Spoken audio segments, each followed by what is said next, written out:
अगर आपको लगता है कि आप बात करने में कमज़ोर हैं तो आप घबराइए नहीं, ये कला सीखी जा सकती है। आज हम बात करेंगे उस कला की जो आपकी ज़िंदगी बदल सकती है। हर शब्द का असर होता है, शब्द जोड़ भी सकते हैं और तोड़ भी सकते हैं। क्या आप भी बोलते वक्त घबराते हैं या फिर आपकी बातों का कोई असर नहीं होता?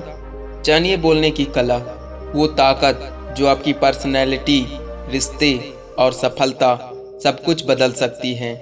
क्या आपने कभी सोचा है कि कुछ लोग सिर्फ बोलकर दिल जीत लेते हैं और कुछ लोग बोलकर रिश्ता खो देते हैं? यही है बोलने की कला। बोलना तो हर कोई जानता है, बचपन से ही हम बोलते आ रहे हैं, माँ से, दोस्त से, स्कूल में। लेकिन सोचिए, आप किसी से कुछ कहते हैं और सामने वाला आपकी बात को टाल देता है, और वहीं कोई दूसरा इंसान वही बात इतनी असरदार तरीके से कहता है कि सामने वाला फौरन मान जाता है। फ़र्क शब्दों में नहीं, फ़र्क है बोलने की अंदाज में, और यही बनाता है बोलने को एक कला। बोलते समय शब्द नहीं, समझ बोलनी चाहिए, क्योंकि शब्द जख्म भी देते हैं और मरहम भी बन सकते हैं। क्या बोलना है, सोच समझ कर बोलें, सॉफ्ट टोन में बोलें, सही समय पर बोलें, ज़रूरत से ज़्यादा ना बोलें। हर बात को बोलने से पहले सोचिए, क्या ये ज़रूरी है? क्या इससे सामने वाले को मदद मिलेगी या चोट? शब्द वो तीर है जो दिखता नहीं लेकिन सीधे दिल में लगता है। कैसे बोलना है, ये आपकी टोन मायने रखती है।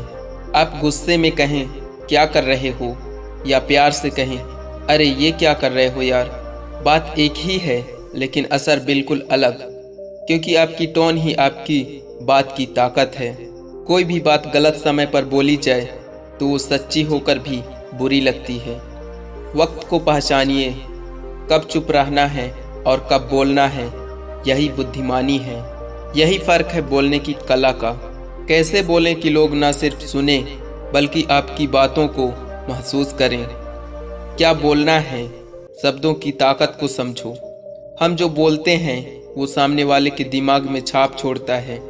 शब्द में ऊर्जा होती है जो तोड़ भी सकते हैं और जोड़ भी सकते हैं। अगर आप बिना भावना के बोलते हैं तो आपकी बातों का कोई असर नहीं होता। टोन, चेहरे का भाव और शरीर का भाषा, ये सब बोलने का हिस्सा हैं। सिर्फ क्या कहा गया ये ज़रूरी नहीं, कैसे कहा गया यही असली फ़र्क लाता है। एक समझदार व्यक्ति वही बोलता है जो ज़रूरी है। हर इंसान की समझ और सोच अलग होती है। अगर आप समझदारी से बोलें, उसकी सोच के हिसाब से, तो आपकी बात सीधे उसके दिल तक जाती है। किसी भी विषय पर बोलते समय इन 4 बातों को याद रखिए। व्हाट, क्या बोलना है।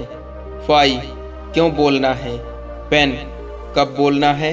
एंड हाउ, कैसे बोलना है। हर 2 से 3 वाक्यों के बाद 1 सेकंड का पॉज लीजिए। पॉज आपके शब्दों को वजन देता है, साथ ही अपने शब्दों को पावर दें। एनर्जी और इमोशन के साथ बोलिए। लोग आपको वैसे नहीं जानते जैसे आप हैं, बल्कि जैसे आप बोलते हैं वैसे पहचानते हैं। एक अच्छा वक्ता भीड़ में अलग नज़र आता है, चाहे इंटरव्यू हो, बिजनेस मीटिंग हो या रिलेशनशिप। बोलने की कला हर जगह काम आती है। एक महान वक्ता की कुछ विशेषताएं होती है। वह सुनता है, सिर्फ बोलता नहीं।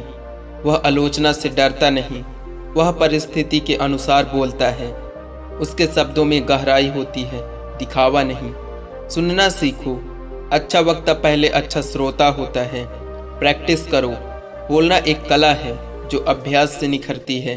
फीडबैक लो, अपनी गलती को सुधारो, बुरा मत मानो। हर दिन एक नई चीज़ बोलने की कोशिश करो। इसलिए सोच समझकर बोलना ही बोलने की असली कला है। आप जो बोलते हैं वही आपकी पहचान बनता है। तो ऐसा बोलिए कि आपके शब्द लोगों के दिल में उतर जाए, और जब आप चुप रहें तब भी आपकी बातें याद की जाए। अगर वीडियो पसंद आई हो तो लाइक ज़रूर करें और चैनल को सब्सक्राइब करें।